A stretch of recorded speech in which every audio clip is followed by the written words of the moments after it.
গল্পের আসর বাই অকিলা চ্যানেলে আপনারা শুনছেন হেনরি রাইটার হ্যাগার্ডের লেখা এলিসা। আজ এর পঞ্চম পর্ব। চক্রান্ত। ঈশাচারের কাছ থেকে ঘুষ নেওয়ার সময় মিটিমের মাথায় খেলে গেছে কিভাবে সে কি করবে। ইথবালের কাছ থেকে ঘুষ পেয়ে কাজটা সম্পূর্ণ করতে আরও আগ্রহী হয়ে উঠল সে। যদি সে সফল হয় তাহলে চিরতরে বিচ্ছেদ হবে এজিএল আর এলিসার। পরিকল্পনাটা খুব সহজ, সাধারণ। বাল্টিসের মৃত অবতারের বদলে আরেকজনকে নির্বাচিত করবে মন্দিরের পুরোহিত আর উপশিকারা। তার স্বামীকে সাদিদের পদ দিতে হবে। কাজেই মিটেম ভাবল, যদি নতুন অবতার হিসেবে এলিসা নির্বাচিত হয় তাহলে ইহুদি ধর্মী এজিএলের সঙ্গে তার বিয়ের আর কোনো সম্ভাবনাই থাকে না। অবতার এলিসাকে বিয়ে করতে হলে রাজপুত্র এজিএলকে নিজের ধর্ম পরিত্যাগ করতে হবে। সেটা কোনো ইহুদিই করবে না। যাকে তারা মিথ্যে দেবতা অথবা শয়তান বলে জানে তার অবতার সাদিদ হয়ে অভিনয় করা কারো পক্ষে সম্ভব না। মেটিমের পরিকল্পনা সফল হলে শুধু যে এজিএলের সঙ্গে এলিসার বিয়ে হবে না তাই নয়, তাদের পারস্পরিক সম্পর্কও টুটে যাবে। এসব ব্যাপারে ধর্মীয় আইন অত্যন্ত অনমনীয়। পুরুষ মানুষকে দেখা গেলে দুজনকে মৃত্যুদণ্ড দেওয়া হয়। এর প্রধান কারণ ধরে নেওয়া হয় অবতার পৃথিবীতে দেবীর প্রতিনিধিত্ব করছে, আর তার স্বামী সাদিদ সেও প্রধান দেবতার অবতার। কাজেই বাল্টিসের অবতারের সামান্যতম সন্দেহজনক আচরণের অর্থই হচ্ছে স্বর্গের পবিত্র দেবতাকে অপমান করা। সুতরাং হৃদয় ঘটিত দুর্বলতাকে একটু প্রশ্রয় দেওয়া পরিণতি মৃত্যু। আইনটা কঠোরভাবে মেনে চলা হয়। এলিসার জন্মের 100 বছর আগে বাল্টিসের এক অবতার এ ধরনের কর্মকাণ্ডে নিজেকে জড়িয়ে মারা গিয়েছিল। তাকে মন্দিরের ওপরের দুর্গের সবচেয়ে উঁচু মিনার থেকে নিচের পাকা চত্বরে ছুঁড়ে ফেলা হয়েছিল। এ সমস্ত ঘটনা এবং আইন মেটিমের জানা আছে। বাল্টিসের অবতার সাদা মানুষ ছাড়া আর কাউকে বিয়ে করতে পারে না। ইথবাল পুরোপুরি সাদা নয়, কাজেই ইথবালের খপ্পরেও পড়তে হবে না এলিসাকে। সব দিক ভেবে মেটিম উপলব্ধি করল, কাজটা যদি সে করতে পারে তাহলে শুধু যে তার পকেট ভারী হবে তাই নয়, সবার জন্যই ব্যাপারটা মঙ্গলজনক হবে। মনের ভেতর থেকে সায় পেয়ে সমস্ত চাতুরি আর সূক্ষ্ম বুদ্ধি ব্যবহার করতে ব্যস্ত হয়ে উঠল মেটিম। কাজটা মোটেই সহজ হবে না সেটা সে জানে। আগের অবতারের মেয়ে মেসার বিরুদ্ধে যদিও অনেক ভোট দেবে, তারপরও পুরোহিত আর উপশিকাদের ভোটে তার নির্বাচিত হওয়ার সম্ভাবনা প্রচুর। আর মাত্র 2 দিন পরে নির্বাচন অনুষ্ঠিত হবে। এলিসা বা ওর বাবার অজ্ঞাতেই এলিসার পক্ষে নির্বাচনী প্রচারণায় নেমে পড়ল মেটিম। প্রথমে প্রচুর সোনা দিয়ে প্রাক্তন সাদিদকে কিনে নিল সে। মেয়ের সঙ্গে তার সম্পর্ক ভালো না বলে কাজটা সহজই হলো। আগের সাদিদ নিজের বয়সের দিকে একবারও দৃকপাত না করে ভাবল, যদি মেয়ের বদলে আর কেউ বাল্টিসের অবতার হয় তাহলে তাকে বিয়ে করতে পারলে সে আবারও প্রধান পুরোহিত হতে পারবে। আরও যাদের সঙ্গে মেটিম যোগাযোগ করল তাদের বেশিরভাগকে সোনা দিয়ে কিনে নিতে বিশেষ বেগ পেতে হলো না। কদিন আগে বাল্টিসের অবতারের ব্যাপারে এলিসার উপর অবতীর্ণ হওয়া ঐশীবাণীর কথা উল্লেখ করায়ও বেশ কাজ হলো। এতে করে জোরালো প্রমাণ দেখা গেল যে অবতারের পদের জন্য এলিসা অত্যন্ত উপযুক্ত। মেটিমের সমর্থকদের বেশিরভাগই দেখা গেল শহরের উপদেষ্টা মণ্ডলীর সদস্য। তাদের মেটিম যুক্তি দিয়ে বুঝিয়েছে এলিসা যেমন দৃঢ় চরিত্রের মেয়ে, তাতে সে কিছুতেই ইথবালকে বিয়ে করবে না। এলিসা রাজি না হওয়ায় যুদ্ধ বাঁধবে, কারণ তার বাবাও তাকে বিয়ের ব্যাপারে জোর করবে না এ কথা দিয়েছে। সেক্ষেত্রে এই মহাবিপদ থেকে উদ্ধারের একমাত্র উপায় হচ্ছে এলিসাকে বাল্টিসের অবতার হিসেবে নিয়োগ দেওয়া। তখন ইথবালকে বলা যাবে যে স্বর্গের দেবীর ইচ্ছে নয় এলিসা তাকে বিয়ে করুক। ইথবাল অভিশাপের ভয়ে এলিসার ক্ষতি করতে সাহস পাবে না। উপদেষ্টাদের সমর্থন পাবার পর স্বয়ং স্যাকনকে ধরল মেটিম।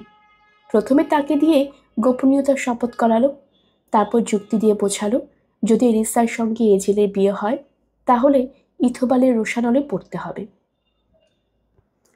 পরবর্তীতে বিরোধ বাঁধবে মিশর ইসরায়েলের সঙ্গে। ওই দুই দেশের প্রভাবের কারণে জড়িয়ে পড়বে টায়ারও। কাজেই সব দিক বিবেচনায় এলিসাকে বাল্টিসের অবতার নির্বাচিত করাই সর্বতোভাবে নিরাপদ। নির্বাচনের দিন চলে এলো। বিকেলে নির্বাচন অনুষ্ঠিত হবে। নিশ্চিন্ত বোধ করছে মেটেম। এলিসাই বাল্টিসের নতুন অবতার হবে সেই সম্ভাবনা প্রায় নিশ্চিত। সেদিনই বিকেলে এলিসা আহত হবার পর প্রথমবারের মতো তাকে দেখতে যাওয়ার অনুমতি পেল এজিয়েল। এখন সবাই জানে এলিসা ক্রমে সুস্থ হয়ে উঠছে। অবশ্য দুর্বলতা এখনো কাটেনি ওর। ডান হাতটা এখনো ফুলে আছে, নড়াতেও কষ্ট হয়। ঘরে 2-3 জন পরিচারিকা আছে, কিন্তু তারা আছে বিরাট ঘরের আরেক প্রান্তে একটা পর্দার আড়ালে। কাজেই এলিসাকে একাই বলা যেতে পারে। জানালার কাছে একটা কেদারায় শুয়ে আছে এলিসা। তার কাছে পৌঁছে মুখ নামিয়ে আহত হাতে চুমুক খেলো এজিয়েল। না। আলখেল্লার নিচে হাতটা লুকালো এলিসা। এখনো কালো হয়ে আছে হাত, বিষও আছে। সে কারণেই হয়তো আরো বেশি উচিত ওখানে চুমু খাওয়া, বলল এজিয়েল। নিশ্চয়ই খুব কষ্ট হচ্ছে তোমার। এলিসার চোখ এজিয়েলের চোখে স্থির হলো।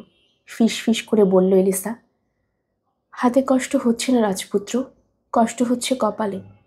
ওখানেই তো মুকুট পরানো হবে। এলিসার কপালে ঠোঁট রেখে এজিয়েল বলল, তুমি এখনই আমার হৃদয়ের রানী। সিংহাসন যদিও তোমার জন্য অতি সাধারণ, তবে তা নিশ্চিত। যে জীবন তুমি রক্ষা করেছ সে জীবন আসলে তোমার একান্ত নিজেরই। আমি শুধু একটা ঋণ শোধ করেছি, জবাব দিল এলিসা। থাক ওসব কথা। খুশি মনে আমি মরতে পারি তোমার জন্য। ভাবছি যদি একই রকম পরিস্থিতি হয় তাহলে তুমিও কি আমার জন্য মরতে রাজি হবে? হব। আবেগ ঝরল এজেলের কণ্ঠে। শুধু যে মরতে রাজি হব তাই নয়, প্রয়োজনে আমি লজ্জাকেও মাথা পেতে নেব। মিষ্টি কথা বললে এজিয়েল, মৃদু হাসল এলিসা। যদি সত্যি প্রমাণ দেওয়ার মতো পরিস্থিতি সৃষ্টি হয় তখন বোঝা যাবে তুমি ঠিক বলেছ কিনা। আমার ধারণা তেমন পরিস্থিতি আসবে। তুমি বলেছ তুমি শুধু আমার, আর কারো নও। এ কি সত্যি? আমি খেমের এক রাজকুমারীর সঙ্গে তোমাকে জড়িয়ে কিছু কথা শুনেছি। যদি আপত্তি না থাকে তাহলে আমাকে বলো, এত দূরে এ শহরে কেন এসেছো তুমি? তোমাকে খুঁজে পাওয়ার জন্য, হেসে জবাব দিল এজিয়েল। তারপর খেয়াল করলো এখনো চোখে প্রশ্ন নিয়ে তাকিয়ে আছে এলিসা। এজিয়েল বলল, যা বললাম তা সত্যি বলেছি, বিশ্বাস করতে পারো। কিছুদিন আগে আমার দাদা রাজা সোলোমনের নির্দেশে আমার নানা মিশরের ফেরাউনের দরবারে পাঠানো হয়েছিল আমাকে। উদ্দেশ্য ছিল দুদেশের মধ্যে বন্ধুত্ব দৃঢ়তর করা, আর আমার এক বোন সুন্দরী এক রাজকুমারীকে ওখানে আমার এক চাচার খবর পৌঁছে দেয়া। আমার সেই চাচার সঙ্গে তার বিয়ে ঠিক হয়ে আছে। এলিসা, সেই রাজকুমারীর সঙ্গে ভালো আচরণ করেছি আমি, তার বেশি কিছু নয়। কিন্তু তাকে নিয়ে যখন জেরুজালেমে ফিরলাম, রাজকুমারী আমার চাচাকে বিয়ে করতে অস্বীকার করে বসল। একটু থেমে দ্বিধায় ভুগল এজিয়েল। এলিসা বলল, থামলে কেন? বলো। আমি শুনেছি মহিলা প্রত্যাখ্যানের কারণ হিসেবে কিছু কথা বলেছিল। তুমি ঠিকই শুনেছ এলিসা। রাজার সামনে সে ঘোষণা দিল বিয়ে যদি করতেই হয় তাহলে সে আমাকে ছাড়া আর কাউকে করবে না।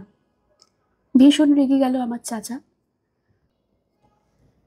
আমাকে দোষ দিল আমি নাকি তার সঙ্গে চাতুরি করেছি।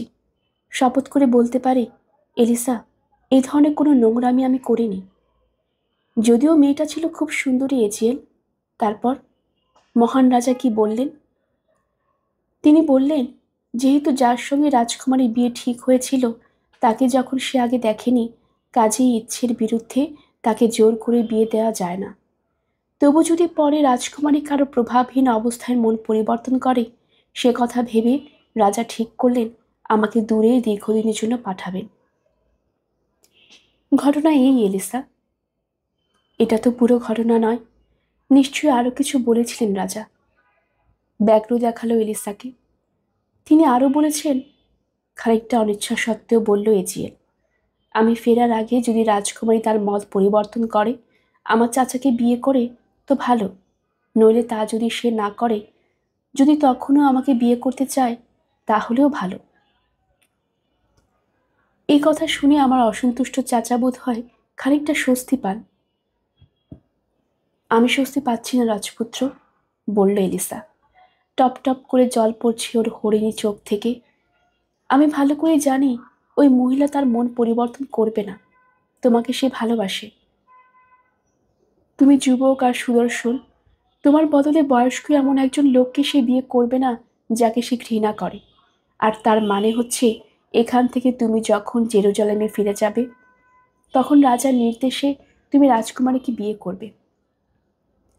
না এলিসা, আমি আগেই বিবাহিত হয়ে গেলে তা ঘটবে না, দৃঢ় গলায় বলল এজিএল। আমি শুনেছি ওখানে পুরুষ মানুষ একজনের বেশি বউ রাখতে পারে এজিএল। তাদেরকে তালাকও দেওয়া ইচ্ছে মতো। কাতর শোনালো এলিসার কণ্ঠ। আমি তোমাকে হারাবো এমন কোথাও যেও না এজিএল। যদি সত্যি আমাকে ভালোবেসে থাকো তাহলে ওখানে আর ফিরে যেও না। জবাব দেওয়ার আগেই গান আর বাজনা আওয়াজ ভেসে এলো এজিএলের কানে। জানালা দিয়ে তাকিয়ে সে দেখল আনুষ্ঠানিক পোশাক পরা এল আর এলের পুরোহিত এবং বাল্টিসের উপাসিকাদের বিরাট এক শোভাযাত্রা আসছে। তাদের সঙ্গে রয়েছে শহরে গণ্যমান্য সব নাগরিক, আরও আছে সাধারণ জনতা আর বাজনাদের দল। সবাই প্রাসাদের দরজার দিকেই আসছে। কি ব্যাপার? বিস্মিত হয়ে বলল এজিএল। তার কথা শেষ হতে না হতেই দরজা খুলে গেল। ভেতরে ঢুকল দুজন বার্তাবাহক। তাদের হাতে রজদণ্ডের অনুকরণে দাপ্তরিক দণ্ড। দুজনে এলিসার সামনে এসে দাঁড়ালো। অভিনন্দন আপনাকে, দেবীর অনুগ্রহ প্রাপ্তা, একসঙ্গে বলে উঠল দুজন। তৈরি হয়ে নিন, আমরা আপনাকে সুখবর জানাতে এসেছি। সুখবর? জিজ্ঞেস করল এলিসা। তাহলে কি ইথোবাল তার প্রস্তাব ফিরিয়ে নিয়েছে? না, সে খবর দিতে সবাই আসছে না। তাহলে তারা দেখা করতে আসুক তা আমি চাই না। আন্দাজ করতে চেষ্টা করলে এলিসা ব্যাপারটা কি হতে পারে। আমি এখনো অসুস্থ এবং দুর্বল। কেদারায় গা এলিয়ে দিলেও যারা আসছেন তারা যা বলবেন তাতেই আপনি সুস্থ হয়ে উঠবেন, জানালো বার্তাবাহকদের একজন।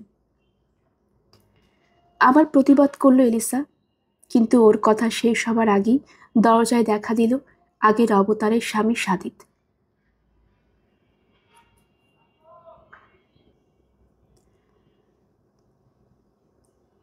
তার পেছনে এলো পুরোহিত আর উপাসিকারা, স্যাকর, মেটেম আর শহরের গণ্যমান্যরা। সর্বোচ্চ দেবী, চিৎকার করে উঠল সবাই। হাঁটু মুড়ে কুর্নিশের হিড়িক পড়ে গেল। সর্বোচ্চ দেবী, দেবতাদের নির্বাচিত দেবীর অবতার। হতবাক হয়ে তাদের দিকে তাকালো বিস্মিত হতভম্ব এলিসা। তারপর দুর্বল গলায় বলল, কি ব্যাপার? আমি তো কিছুই বুঝতে পারছি না। হাঁটু মুড়ে বসেছিল সাদিত। নতুন সাদিত নির্বাচিত হবার আগে পর্যন্ত সে এই পদেই থাকবে। এবার সে উঠে দাঁড়িয়ে মুখপাত্র হিসেবে বলতে শুরু করল, শুনুন এবং জানুন দেবী, স্বর্গীয় অনুগ্রহ আপনার উপর বর্ষিত হয়েছে। পবিত্র দেবী, স্বর্গের দেবতা এল এবং দেবী বাল্টিসের ইশারায় আমরা এই শহরের পুরোহিত এবং উপাসিকারা মৃত্যুর মাঝ দিয়ে যে শূন্যস্থান সৃষ্টি হয়েছে তা পূরণ করতে আপনাকে দেবীর অবতার হিসেবে নির্বাচিত করেছি। অভিনন্দন আপনাকে, দেবীর অবতার, অভিনন্দন দেবীকে। সাদিত থেমে যাওয়ায় নীরবতা নামল ঘরে। সেই নীরবতা ভেঙে এলিসা দুর্বল স্বরে বলল, আমি সম্মান চাইনি, এই সম্মান আমি প্রত্যাখ্যান করছি। দেবীর সিংহাসনে মেসার দেবী বেশি, তাকে অবতার হতে দিন। সে যদি না হয় তাহলে উপযুক্ত অন্য কোনো মেয়েকে অবতার করুন। তা হয় না, বলল সাদিত। দেবীর ইচ্ছেতে আপনি অবতার হয়েছেন। মেসা বা আর কেউ অবতার হতে পারে না। দেবদেবীর ইচ্ছেকে পরিবর্তন করা যায় না। মৃত্যু যতদিন না আপনাকে নিয়ে যায় ততদিন আপনি আমাদের মহামান্য অবতার। তাহলে কি আমাকে আমার ইচ্ছের বিরুদ্ধে অবতার হতে হবে? কাতর শোনালো এলিসার কণ্ঠ। এজিএলের দিকে তাকালো, যেন পরামর্শ চায়। পিছনে দাঁড়ান রাজপুত্র এজিএল, কড়া গলায় প্রায় নির্দেশ দিল সাদিত। মনে রাখবেন, এখন থেকে তার সঙ্গে কোনো পুরুষ কথা বলতে পারবে না। যখন তিনি বিয়ে করে নতুন সাদিত নির্বাচিত করবেন, তখন শুধু সে একা তার সঙ্গে কথা বলতে পারবে। সে অলঙ্ঘনীয় আইনের কারণে আপনাদের মধ্যে দূরত্ব সৃষ্টি হয়েছে। জেনে রাখুন, অবতারের সঙ্গ চাওয়ার অর্থ তার মৃত্যুকে নিশ্চিত করা। দুজনের মাঝে চিরতরে বিচ্ছেদের খাড়া নেমে এসেছে বুঝতে পেরে অসহায়ের মতো পরস্পরের দিকে তাকালো এজিএল আর এলিসা। দুজনে কেউ কোনো কথা বলতে পারার আগেই সাদিদের নির্দেশে এলিসাকে ঘিরে দাঁড়ালো উপাসিকাদের দল। ওর মাথার উপর সাদা একটা নেকাব রেখে আনন্দের ধর্মীয় সঙ্গীত গাইতে শুরু করলো তারা। এবার এলিসাকে তারা নিয়ে চলল দেবী প্রাসাদে। এখন থেকে সেটাই হবে এলিসার বাড়ি। শোভাযাত্রায় সামিল হলো যারা এসেছিল, রয়ে গেল শুধু মেটে। রয়ে গেলেন ঈশাচার, আর থাকলো হতবাক এজিএল। ঈশাচার গানের আওয়াজ পেয়ে এসেছিলেন, কেউ তাকে লক্ষ্য করেনি। নিশ্চিন্ত থাকুন রাজপুত্র, খুশি খুশি গলায় ঠাট্টা সুরে বলল মেটে। আপনারা দুজন যদি সত্যি পরস্পরকে ভালোবাসেন, তাহলে দেবী এলিসা এখনো আপনার হতে পারে। আপনাকে শুধু এলির উপাসক হতে হবে, তাহলে দেবী এলিসা আপনাকে স্বামী হিসেবে ঘোষণা দেবেন, আর আপনি হয়ে যাবেন সাদিত। অধর্ম করবেন না, তীক্ষ্ণ স্বরে বললেন ঈশাচার। একটা মেয়ের জন্য কি ইসরায়েলের মহান ধর্মাবলম্বীদের একজন দেবতা নামের এক শয়তানের পূজারী হয়ে যাবে? সেটা সময়ই বলবে, কাজ ঝাঁকিয়ে জবাব দিল মেটে। তবে এটা ঠিক যে দেবী এলিসাকে পাবার আর কোনো উপায় নেই রাজপুত্রের। গলার স্বর বদলে গেল মেটেমের। এবার সে এজিএলকে বলল, আপনার যদি দেবী এলিসাকে ধর্ম পরিবর্তন না করে বিয়ে করা কোনো ইচ্ছে থাকে, তাহলে আমি অনুরোধ করে বলছি রাজপুত্র, ওই চিন্তা মাথা থেকে বের করে দিন। এ ব্যাপারে আইন কখনো ভঙ্গ করা হয় না। ওই উপাসক ঠিকই বলেছে, যদি আপনাকে দেবীর অবতার এলিসার সঙ্গে একা পাওয়া যায়, তাহলে এলিসার মৃত্যু কার্যকর করা হবে। এজিএল যেন কথাগুলো শুনেও শুনল না। ঘুরে ঈশাচারের দিকে তাকিয়ে সে শান্ত গলায় জিজ্ঞেস করল, আমাদের আলাদা করতে আপনি কি পরিকল্পনা করেছেন? যদি করে থাকেন, তাহলে জেনে রাখুন, আপনাকে পস্তাতে হবে। শুনুন রাজপুত্র, মুখ খুলল মেটে, পবিত্র ঈশাচার নন, পরিকল্পনাটা আমার। এলিসাকে দেবীর অবতার হতে আমি অন্তত সাহায্য করেছি বলতে পারেন। বলবো কেন কাজটা করেছি আপনাদের দুজনকে রক্ষা করতে। সেই সঙ্গে চেষ্টা করেছি বিরাট একটা যুদ্ধ এড়িয়ে যাবার। আপনাদের দুজনের সামাজিক অবস্থানে অনেক পার্থক্য আছে। যদি সেসব তুচ্ছ করে আপনাদের বিয়ে হতো, তবু হাজার হাজার লোক মারা যেত। এই শহর ধ্বংস হয়ে যেতে পারত। এলিসাকে আপনি স্ত্রী হিসেবে না নিয়ে উপপত্নীও করতে পারতেন না। সে ভালো বংশের মেয়ে, তাছাড়া আপনি তার বাবার অতিথি। এসব কারণেই অবতার এলিসা ধরাছোঁয়ার বাইরে চলে গেছে। সেটা আপনার নিজের জন্যই ভালো হয়েছে। এলিসার স্বার্থেও এটা ভালো হয়েছে। উচ্চাকাঙ্ক্ষী তরুণী সে, তার জন্মই হয়েছে শাসন করতে। বাকি জীবন সে থাকবে ক্ষমতাশালিনী। এ যদি না হতো, তাহলে এলিসা যাকে ঘৃণা করে সেই ইথোবালের হাতেই তাকে তুলে দিতে হতো। এখন তার সম্ভব নয়। সাদা মানুষ না হলে দেবীর অবতার তাকে বিয়ে করতে পারে না। তাকে ইচ্ছের বিরুদ্ধে বিয়ে দেওয়া যায় না, এটাই নিয়ম। সম্ভবত এসব ইথোবালকেও মেনে নিতে হবে। কাজেই আমাকে খারাপ ভাববেন না, যদিও জানি অল্প সময়ের জন্য হলেও আপনার হৃদয় আমার প্রতি বিরূপ হয়ে থাকবে। আমি অসন্তুষ্ট হয়েছি ঠিকই, বলল এজিএল। ফিনিশিয়ান ব্যবসায়ী, যেসব যুক্তি তুমি দেখালে, তাতে আমার হৃদয়ের ক্ষত ঠিক হবে না। তুমি বা ঈশাচার ভবিতব্যকে যতই বদলাবার চেষ্টা করো, তা হবার নয়। আমি আর এলিসা দুজন দুজনকে ভালোবাসি, এটা নিয়তি। বিশ্বাসঘাতকতা করেছ তোমরা আমার সঙ্গে। ধ্বংস করে দিয়েছ এলিসার জীবনটা। যে সম্মান এলিসা চায়নি, তাই দিয়ে টুকরো টুকরো করে দিয়েছ হৃদয়টা। ভাবছ যুদ্ধ ঠেকাবে, ধ্বংস ঠেকাবে? আমি স্পষ্ট বুঝতে পারছি, কৌশল করতে গিয়ে তোমরা অশুভকে ডেকে এনেছ। ঠিক আছে বেটে, পবিত্র ঈশাচার, বিদায়। বিষণ্ণ চেহারায় ঘর ছেড়ে বেরিয়ে গেল এজিএল। মেটেম তাকে চলে যেতে দেখল, তারপর ঈশাচারের দিকে ফিরে বলল, যা পাবার কথা ছিল সেটা পাবার অধিকার জন্মেছে আমার। আপনাকে 200 শেকেল দিতে হবে। তবে এখন আমার মনে হচ্ছে এসবের সঙ্গে নিজেকে জড়িয়ে ভালো কাজ করিনি আমি। কেন আমি তা জানি না, কিন্তু মনে হচ্ছে রাজপুত্রের কথা সত্যি হবে। আমরা যত কৌশলে করি না কেন, শেষ পর্যন্ত রাজপুত্র আর এলিসাকে পরস্পরের কাছ থেকে বিচ্ছিন্ন করতে পারবো না। হয়তো আমাদের কারণে মৃত্যুর মাঝ দিয়ে এক হবে দুজন। হঠাৎ মত পরিবর্তন করলো মেয়েটি। ঈশাচার, আমি আপনার শেকেল নেব না, ওতে রক্ত মাখানো আছে। বিশ্বাস করুন বা না করুন, ওতে লেগে আছে মৃত মানুষের রক্ত। নাও বা না নাও, বললেন ঈশাচার, আমি খুশি যে 200 শেকেলের কারণে কাজটা সম্পন্ন হয়েছে। এজেল বেঁচে থাকুন বা না থাকুন, আমি খুশি যে তার নশ্বর দেহ যদি মাটিতে মিশেও যায়, তবুও তিনি কোনো মেয়ের সৌন্দর্যের কারণে আত্মার বিশুদ্ধতা খোয়াবেন না। ডানিটার ঠোঁট এজেলের ধরা ছোঁয়ার বাইরে চলে গেছে। ইসরায়েলের কেউ বাল্টিসের অবতারের সঙ্গে সম্পর্ক রাখবে না মেটে। আপনি তাই বলছেন ঈশাচার, দ্বিমত পোষণ করল মেটেম। কিন্তু আমি এরকম লোভনীয় ফল পাড়তে মানুষকে অনেক উপরে বেয়ে উঠতে দেখেছি।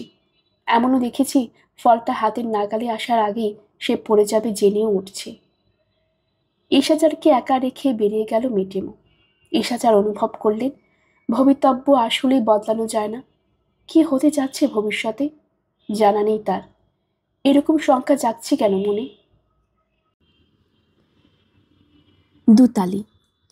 দুর্বল এবং বিহ্বল বোধ করছে এলিসা। ভাগ্যের অপ্রত্যাশিত নিষ্ঠুর খেলায় ও বিচলিত। নিয়ে যাওয়া হচ্ছে ওকে মহাসমারোহে ওর নতুন প্রাসাদে। ওর চারপাশে নেচে নেচে গান আর প্রার্থনা করতে করতে চলেছে উপাসিকারা। দৃঢ় পায়ে এগোচ্ছে এলে পুরোহিতরা।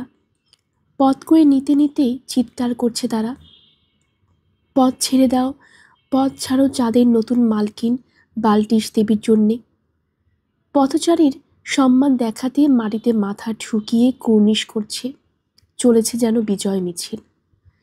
আবছাভাবে সব শুনতে পাচ্ছে হতচকিত এলিসা। আবছাভাবে দেখতে পাচ্ছে কুর্নিশ করা ভিড়। সর্বক্ষণ ও হৃদয়টা যেন ছিঁড়ে খুঁড়ে যাচ্ছে কষ্টে। সর্বক্ষণ মনে হচ্ছে সব কিছু হারিয়েছেও, সত্যি সব কিছু খুইয়ে বসেছেও। মাত্র 1 ঘন্টা আগে যাকে ভালোবাসে তার সঙ্গ সুখ উপভোগ করছিল, তার ভালোবাসা নিজের অন্তরে অনুভব করছিল। স্বপ্ন দেখছিল এ শহর থেকে বহু দূরে বাল্টিসের উপাসনাকারীদের কালো ছায়া থেকে মুক্ত সুন্দর একটা জীবনের। আর এখন তাকে হতে হয়েছে যে দেবীর উপাসনাকে সে ভয় করতে শুরু করেছে, সেই দেবীর অবতার। চিরজীবনের জন্য বিচ্ছেদ সৃষ্টি হয়েছে যাকে সে ভালোবাসে তার সঙ্গে। হারাতে হয়েছে নতুন ধর্মের আলোকিত পথে অন্তরটা ভরিয়ে তোলা থেকে। মাত্র অন্তরে এক ঈশ্বরাবাদের মাহাত্ম্য অনুভব করতে শুরু করেছিল সে। সুন্দরী উপাসিকাদের নাচতে দেখছে এলিসা, শুনতে পাচ্ছে তাদের স্বর্ণালঙ্কারের ঋণী। এসবই ওর জন্য। অন্তর বলছে এসবও চায় না, বুঝতে পারছে হৃদয়ের কথা। আমি শুধু তাকে চাই যাকে আমি হারিয়েছি। অন্তরের ভিতর যেন আরেকটা স্বর কথা বলে উঠল, তাই তাকে চাও? তাহলে তাকে আমার বেদির উপর আগুনের ঝলসে মৃত্যু দাও, যাতে তুমি তার সঙ্গে মিলিত হতে পারো। আমি কি তোমাকে এত রূপ দেইনি যে আমার শত্রু এক ঈশ্বরের বান্দারের মাঝ থেকে মাত্র একজনের প্রাণ তুমি নিতে পারো? না না, এলিসার হৃদয় কেঁদে উঠল। আমি এই অশুভ কাজ করতে ওকে উৎসাহিত করব না। হ্যাঁ হ্যাঁ, করবে, বিদ্রুপের সুরে বলল সেই অপার্থিব কণ্ঠস্বর। তোমারই জন্য সে আমার বেদিতে পুড়ে মরবে। পরদিন ভোর। এজিএল আর মেটেমকে নিয়ে সদল বলে সসৈন্যে রাজা ইথোবালের শিবিরে চললেন নগর প্রশাসক স্যাকন। তাদের উদ্দেশ্যে রাজাকে একটা জবাব জানানো। ইথোবাল নিজে শহরে ঢুকতে রাজি হয়নি, শর্ত দিয়েছে তাকে প্রচুর সৈন্য নিয়ে ঢুকতে দিলে তবেই সে আসবে। সেটা বিপজ্জনক বুঝিয়ে স্যাকনি চলেছেন। তাঁবুগুলো খানিকটা দূরে তারা থামলেন। কাটা ঝোপের বেড়া দেওয়া শিবিরের ভেতর ঢোকা স্যাকুনরা নিরাপদ মনে করছেন না। কাজী ইথোবালকে শিবিরের বাইরে সমতল ভূমিতে আলোচনার প্রস্তাব দিতে দূত পাঠানো হলো। মেটেম জানালো সে ইথোবালকে ভয় করে না, কাজেই সে গেল দূতদের সঙ্গে। দূতের দল শিবিরে পৌঁছে গেল। সঙ্গে সঙ্গে তাদের নিয়ে যাওয়া হলো ইথোবালের অস্থায়ী দরবারে। মেটেম তাদের থেকে আলাদা হয়ে গেল। রাজা ইথোবালকে তার তাঁবুর সামনে পায়চারি করতে দেখল সে। কি কারণে এসেছো ফিনিশিয়ান? কাঁধের উপর দিয়ে তাকিয়ে মেটেমকে জিজ্ঞেস করল ইথোবাল। আমার প্রাপ্য নিতে রাজা, বলল মেটেম। রাজা বলেছিলেন আমি স্যাকনের কন্যা এলিসার জীবন বাঁচাতে পারলে তিনি আমাকে 100 আউন্স সোনা দিবেন। আমি তাকে বাঁচাতে পেরেছি, সেই কারণে পুরস্কার নিতে এসেছি। আলখেল্লার ভেতর থেকে চুক্তি অনুযায়ী কত টাকা সোনা পাবে সেটা লেখা প্যাপিরাসটা বের করল ব্যবসায়ী। রাগ ঝরল ইথোবালের কণ্ঠে। আমি যতটুকু শুনেছি প্রতারক, তার অর্ধেকও যদি সত্যি হয় তাহলে আমার লোক নির্যাতন করতে যারা প্রশিক্ষণ প্রাপ্ত তারাই আমার ঋণ পরিশোধ করবে। এবার আমাকে বলো তো ব্যবসায়ী, কদিন আগে যে সোনার বস্তা তুমি নিয়ে গেলে ওগুলোর বদলে কি প্রতিদান তুমি দিয়েছো আমাকে? সবচেয়ে ভালো প্রতিদান রাজা, জবাব দিল অবিচলিত মেটেম। তার ভাব দেখে মনে হলো এক বিন্দুও ভয় সে পায়নি। আমি আমার কথা রেখেছি রাজা, আপনার নির্দেশ পুরোপুরি পালন করেছি। এমন অবস্থা করেছি যাতে করে কখনো রাজপুত্র এজিএল স্যাকনের কন্যাকে বিয়ে করতে পারবে না। তা করেছ এলিসাকে বাল্টিসের অবতার বানিয়ে, গম্ভীর গলায় বলল ইথোবাল। এটা এমন একটা বাধা যে বাধা এমন কি আমি ডিগানো কঠিন বোধ করছি। এ প্রায় অসম্ভব যে এলিসা আমাকে স্বামী হিসেবে চাইবে, আর বাল্টিসের বিরুদ্ধে জোর খাটাতে গেলে সেটা কারোর জন্য মারাত্মক অপরাধ বলে বিবেচিত হবে, এমনকি রাজার জন্যও। তাতে করে স্বর্গ থেকে নেমে আসবে অভিশাপ। একজন রাজাও এই ঝুঁকি নেওয়ার আগে 10 বার ভাবতে বাধ্য হবে। এসব জেনেই আমি এমনভাবে তোমার ঋণ শোধ করার চিন্তা করেছি যেমনটা তুমি ভাবতেও পারবে না। তুমি কি শুনেছ আমার অধীন উপজাতীয় গোত্রগুলোর অনেক সর্দারই তাদের বর্ষার হাতল সাজাতে চায় সাদা মানুষের চামড়া দিয়ে, তারপর তাদের মাংস একটা ওষুধে চুবানো হয়। অনেকেরই ধারণা সে মাংস খেলে সাহস বাড়ে। কথা শেষে তাঁবুর দিকে তাকালো ইথোবাল। তার ভাব দেখে মনে হলো এক্ষুনি প্রহরীদের ডাকবে। মেটেমের রক্ত হিম হয়ে গেল ভয়ে। তার ভালো করে জানা আছে রাজকীয় জঙ্গলি নেতারা মিথ্যে হুমকি দেয় না। তবু স্বভাবজাত চাতুরী এই ঘোর প্রয়োজনের সময় তাকে ছেড়ে যায়নি। মেটেম জোর করে হেসে বলল, আমি শুনেছি আপনাদের অনেক অদ্ভুত রীতি আছে রাজা, কিন্তু সন্দেহ নেই যে ওদের বর্ষার হাতল আমার কোচকানো চামড়া দিয়ে সাজালে দেখতে ভালো লাগবে না, আর আমার মাংস খেলে আপনার সর্দাররা যোদ্ধা হওয়ার বদলে সবাই ব্যবসায়ী হয়ে যাবে। থাক, কৌতুক বাদ যাক রাজা। শুনুন, আমার সমস্ত পরিকল্পনায় একটা কথা আমি ভুলে গিয়েছিলাম। আমি ভাবতেও পারিনি আপনি এমন মানুষ যিনি পছন্দের মেয়েকে কাছে পাবার জন্য কোনো বাধাকে অলঙ্ঘ করবে না। আপনি কি মনে করেন মেয়েটা এখন দেবী? তাই যদি মনে করেন তাহলে আমার কিছু বলার নেই। সেক্ষেত্রে আমি শুধু এটুকুই বলতে পারি, আপনার মতো একজন রাজার জন্য স্বর্গীয় দেবীর চেয়ে উপযুক্ত স্ত্রী আর কে হতে পারে? তাকে জয় করে নিন রাজা ইথোবাল, জয় করে নিন। আমি কথা দিতে পারি আপনার বর্ষাধারী সৈন্যরা যখন শহরের দেয়ালের বাইরে অবস্থান নেবে তখন দেবতার পুরোহিতরা বাল্টিস দেবীর অবতারের সঙ্গে আপনার ঠোঁটের মিলনে কোনো বাধাই সৃষ্টি করবে না। বাল্টিস দেবীর ঠোঁট? বলে উঠল ইথোবাল। তুমি কি মনে করো ওই ঠোঁটে চুমু খেতে আমার ভালো লাগবে? বিশেষ করে আমি যখন জানি ওই ঠোঁটে আরেকজন পুরুষ চুমু খেয়েছে। দেবতার প্রাসাদে অনেক গোপন ঘর আছে। আমার মনে কোনো সন্দেহ নেই যে ওরকম কোনো গোপন ঘরে এলিসার সঙ্গে মিলিত হয়েছে ওই ইহুদি রাজপুত্র। না রাজা, এই দুজনের মাঝে আমি এমন একটা বাধা তৈরি করে দিয়েছি যেটা তারা টপকাতে পারবে না। ইসরায়েলের কেউ দেবীর অবতারের সঙ্গে সম্পর্ক রাখবে না। তাছাড়া আমি এমন ব্যবস্থা করব যাতে করে রাজপুত্র শীঘ্রই দেশে ফিরে যান। তাকে ফেরত পাঠানোর ব্যবস্থা করো, তখন তোমাকে আমি বিশ্বাস করব ব্যবসায়ী, বলল ইথোবাল। আরও ভালো হতো তাকে কবরে পাঠানোর ব্যবস্থা করতে পারলে। কাজটা নিজে করতে পারলে আমি খুশি হতাম। ঠিক আছে, এবারের মতো তোমাকে ছেড়ে দিচ্ছি আমি।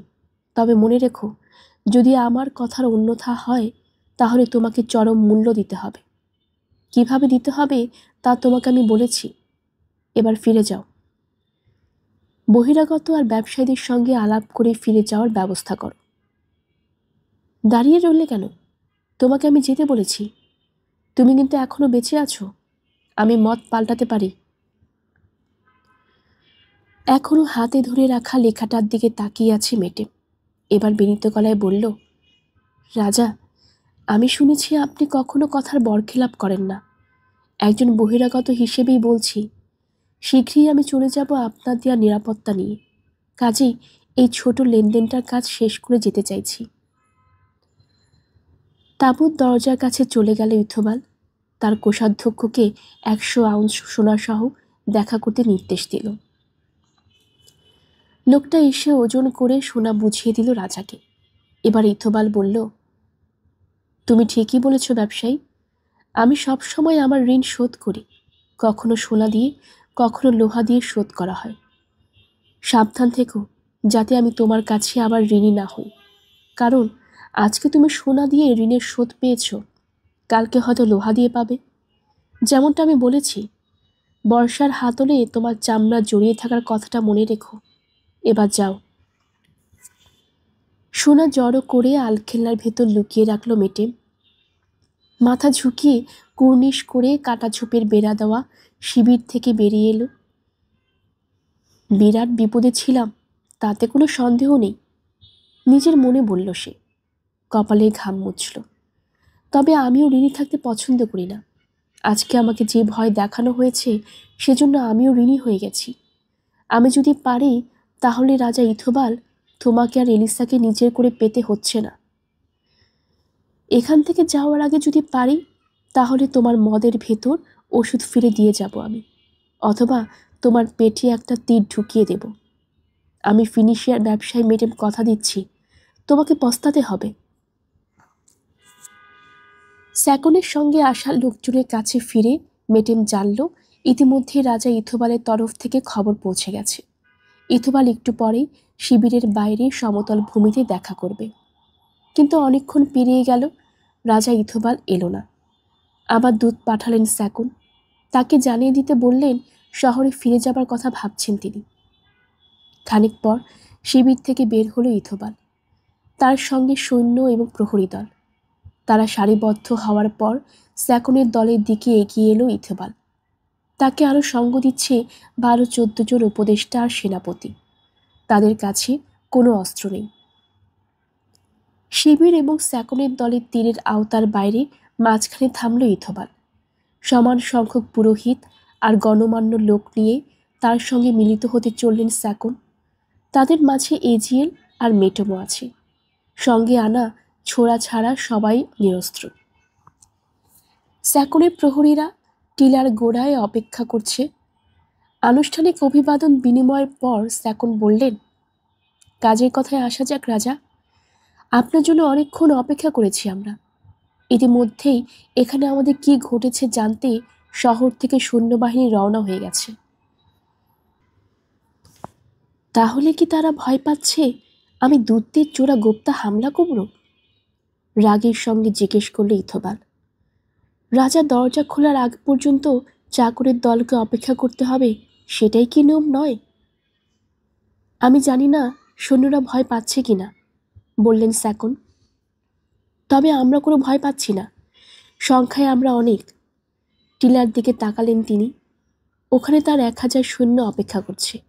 আবার বললেন, আরেকটা কথা, জিম্বোর নাগরিকরা টায়ারের রাজা হিরাম ছাড়া আর কারো চাকর নয়। সেটাই ভবিষ্যৎ প্রমাণ হবে স্যাকুন। বলল ইথোবাল। এখন বলুন, আপনার সঙ্গে ওই ইহুদি কি করছে? আঙ্গুল তুলে এজিয়েলকে দেখালো সে। এও কি জিম্বোর দূতদের মধ্যে একজন? না রাজা, হাসল এজিয়েল। তবে আমার দাদা মহান সলোমন আমাকে সবসময় উপদেশ দিয়েছেন, যখনই সম্ভব হবে শান্তিতে এবং যুদ্ধে জঙ্গিদের আচরণ কি হয় সেটা পর্যবেক্ষণ করবে, যাতে তুমি শিখতে পারো কিভাবে তাদের সামলাতে হবে। সে কারণেই স্যাকনের দলের সঙ্গে আমার আশা। থাক ওসব কথা, বিপদ বুঝে বলে উঠলেন স্যাকন। এখন এসব কথার সময় নয়। রাজা ইথোবাল, যেহেতু আপনি আর আমাদের শহরের দেয়ালের ভেতর ঢুকতে রাজি হননি, কাজেই আপনার বক্তব্যের জবাব জানাতে আমাদেরই আসতে হয়েছে। আপনি দাবি করেছিলেন আমরা যাতে আমাদের নগরের প্রতিরক্ষা ব্যবস্থা শিথিল করি। তা করতে আমরা অস্বীকৃতি জানাচ্ছি। শত্রু আক্রমণের শহর ধ্বংস হয়ে যাবে তেমনটা হবার সম্ভাবনা সৃষ্টিরও কোনো ইচ্ছে আমাদের নেই। আপনি আরও বলেছিলেন খনির কাজে আমরা কোনো দাস ব্যবহার করতে পারবো না। এই ব্যাপারে শুধু এইটুকুই আমাদের বলার আছে, যাদের আমরা কাজে নেই তাদের কাজের বিনিময়ে তাদের সর্দার অথবা আপনাকে উপযুক্ত পারিশ্রমিক আমরা দিয়ে থাকি। আরও দাবি করেছিলেন আপনি খনির উত্তোলিত সোনা যে পরিমাণ আপনাকে দেওয়া হয় তা দ্বিগুণ করতে হবে। এই ব্যাপারটা ভয় পেয়ে নয়, বন্ধুত্বের খাতিরে মানতে রাজি আছি আমরা। শর্ত শুধু একটাই, যেহেতু আমরা যুদ্ধ নয় শান্তি চাই, কাজেই আপনি আমাদের সঙ্গে শান্তিপূর্ণ সম্পর্ক বজায় রাখবেন। রাজা, আপনি আমাদের জবাব শুনলেন, এবার আপনার বক্তব্য বলুন।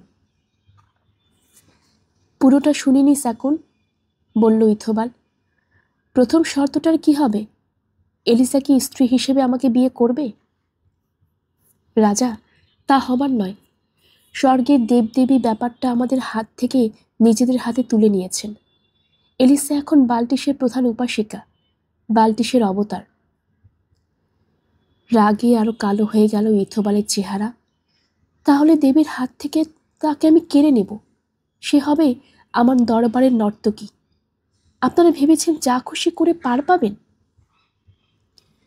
আমি বিয়ের প্রস্তাব দিয়ে আপনাদের সম্মানিত করেছিলাম, আর আপনারা আমাকে নিয়ে মশকরা করেছেন। মনে করেছেন এলিসাকে অবতার বানিয়ে দিলেই ওই রাজপুত্রের সঙ্গে তাকে ঝুলিয়ে দেওয়া যাবে। তাহলে তাই ভাবতে থাকুন। আমি বলে দিচ্ছি, আপনাদের ওই শহরের প্রতিটা পাথর আমি আলাদা করে খসিয়ে ফেলব। আপনাদের রক্তে সেসব পাথর রঞ্জিত হবে। হ্যাঁ, আপনাদের যুবকরা আমার দাস হিসেবে খড়িতে কাজ করবে, আর আপনাদের অভিজাত বংশীয় কুমারীরা আমার রানীদের চাকরানি হবে। নিজের সেনাপতিদের দিকে ফিরল ইথোবাল।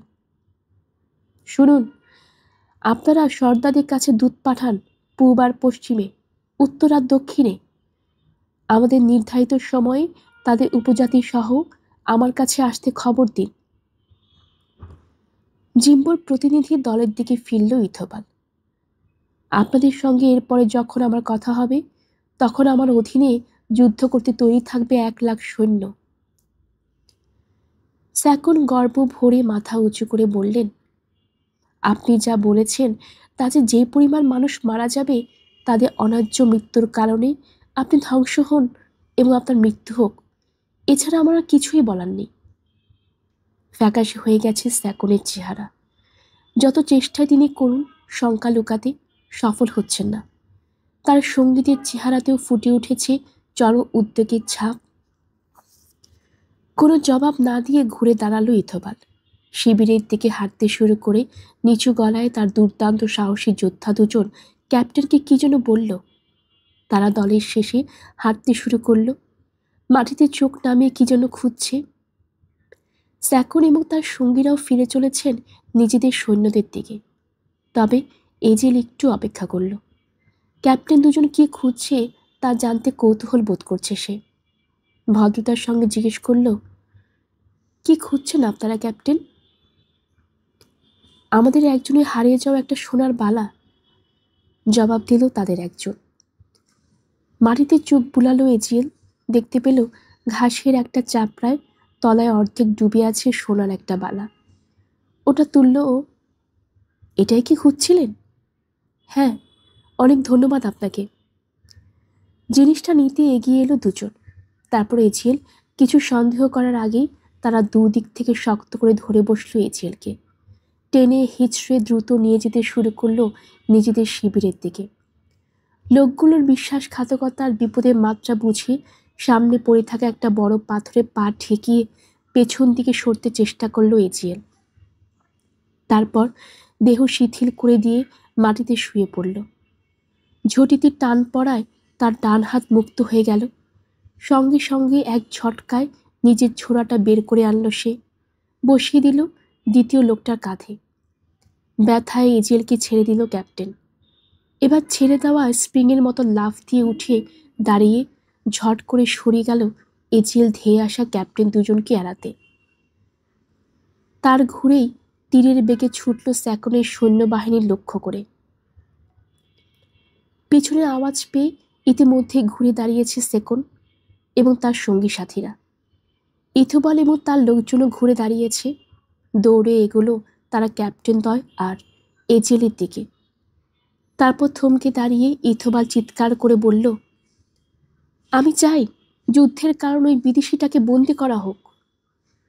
তোমার মেয়ের ভালোর জন্য কাজটা করতে চেয়েছিলাম আমি স্যাকন, কিন্তু এবারের মতো সে আমার হাতের নাগালের বাইরে চলে গেছে।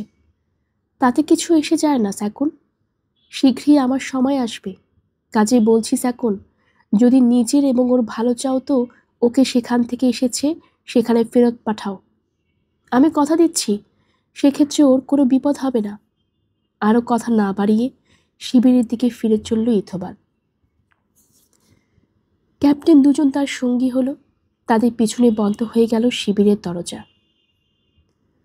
শহরের দিকে যাত্রা করে স্যাকন বললেন, রাজপুত্র এজিএল, আপনার মতো সম্মানিত একজন অতিথিকে এটা বলা ঠিক হয়নি। তবু বলছি, আপনি আমার মাথার উপর মারাত্মক বিপদ ডেকে এনেছেন। এই নিয়ে দুবার আপনি ইথোবালের হাতে মরতে মরতে বেঁচে গেছেন। যদি মারা যেতেন তাহলে কোনো সন্দেহ নেই ইসরায়েলের রোষানলে পড়তাম আমি। বলতে বাধ্য হচ্ছি, আপনার কারণেই এখন জিম্বো শহর এমন এক যুদ্ধের দিকে এগিয়ে যাচ্ছে যে যুদ্ধে শহরটা হয়তো ধ্বংসই হয়ে যাবে। আপনাকে পছন্দ করে ফেলেছে বলেই বারবার ইথোবালকে প্রত্যাখ্যান করেছে আমার মেয়ে। ব্যর্থতার অপমানে রাগ করে এখন শূন্য জড়ো করছি ইথোবাল। আপনি যদি জিম্বোতে থাকেন তাহলে শান্তির কোনো আশাই নেই। আমার কথায় রাগ করবেন না রাজপুত্র, আপনার দাস সামান্য একজন নগর প্রশাসক আমি। কিন্তু ভালো হয় যদি সময় থাকতে আপনি আমাদের এখান থেকে চলে যান। স্যাকন, জবাব দিল এজিএল, আপনার সরাসরি মন খোলা কথা বলার জন্য ধন্যবাদ। আমি কিছুই গোপন না করে বলছি, খুশি মনে চলে যেতাম আমি। এখানে আসার পর থেকে দুঃখ ছাড়া আর কিছুই পাইনি। আমি আপনার মেয়েকে ভালোবেসেছিলাম, সেও আমাকে ভালোবেসেছিল। তাহলে বলুন, কিভাবে আমি যাই, যখন যাওয়ার অর্থই হবে এলিসার কাছ থেকে চিরতরে দূরে সরে যাওয়া? থাকবেন কি করে রাজপুত্র, যখন আপনার থাকার অর্থই হচ্ছে ওকে লজ্জা আর মৃত্যুর দিকে ঠেলে দেওয়া? সেই সঙ্গে তো আপনিও মারা যাবেন। এখন রাজপুত্র আমাকে বলুন, আপনি কি কুমারী এলিসার কারণে আপনার বাবা দাদার উপাস্যকে হেলা করে এল আর বাল্টিসের অনুসারী হবেন? তা হতে আমি প্রস্তুত নই, সেটা আপনি ভালো করেই জানেন। এমন পাপ করলে দুনিয়ার সব কিছু পেলেও আমি সুখী হব না স্যাগুন। তাহলে রাজপুত্র, আপনার চলে যাওয়াই ভালো, কারণ এলে পুরোহিত না হলে আমার মেয়ে এলিসাকে পাবার কোনো উপায় আর আপনার সামনে খোলা নেই। অন্য কোনো পথে যদি আমি আপনাকে পেতে চান তাহলে আমারও সাধ্য নেই আপনাকে আর ওকে মৃত্যুর হাত থেকে রক্ষা করার। আপনাদের তখন ক্ষমা করার অর্থই হচ্ছে দেবদেবীর অভিশাপ জিম্বোর ওপর নামিয়ে আনা। রাজপুত্র, আপনার এবং এলিসার দুজনের ভালোর জন্যই লোভকে জয় করে সাহসী একজন মানুষের মতো আপনার চলে যাওয়াই উচিত। সেক্ষেত্রে আমার দোয়া থাকবে আপনার জন্য। বাকি জীবনটা আপনি সম্মানের সঙ্গে বাঁচতে পারবেন। এক হাতে চোখ ঢেকে খানিক চিন্তা করল এজিএল, তারপর বলল, ঠিক আছে, আমি চলেই যাব। তবে যাব ভাঙা একটা হৃদয় নিয়ে।